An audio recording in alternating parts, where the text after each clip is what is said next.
Vaivutė kolekcionuoja žibintus.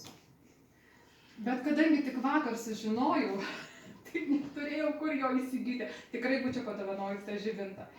Ir visai prieinant, o dar turim, tai atsiprašau, Vaivutės partnerę šio renginio, draugę Astą, kur jinai irgi truputėlį čia žodį mažutį turės, kažką jau pristatys, kažkuo gundis, kaip ir Vaivutė.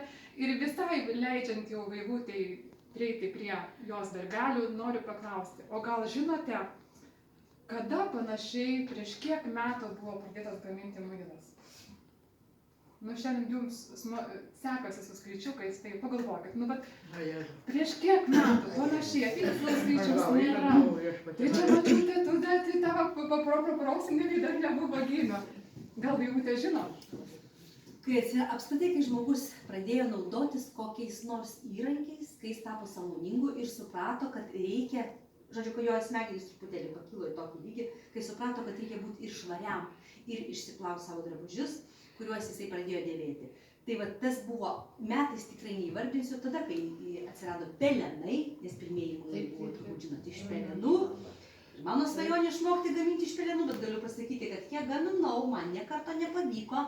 Gal jau vienintelis kartas buvo panašus, kai kažkas į potašą pasidarė panašaus, nes jis yra tepamos konsistencijos, bet gali būti ir toks kitas. Tai va, tai tas įvyko labai seniai, žinokit, bijau net suklysti nuliukais, labai seniai. Tiesiog tradicijos tai yra. Tai tas seniai, aš pasitikslinsiu, daug prieš 5000 metų. Ir pirmieji muiliukai buvo, kaip Vaivutė ir sakė, iš muilo ir riebalų.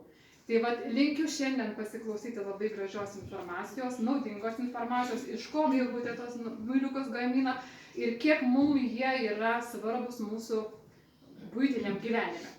Leidžiu žodį Vaivutei. Viską, Vaivutė.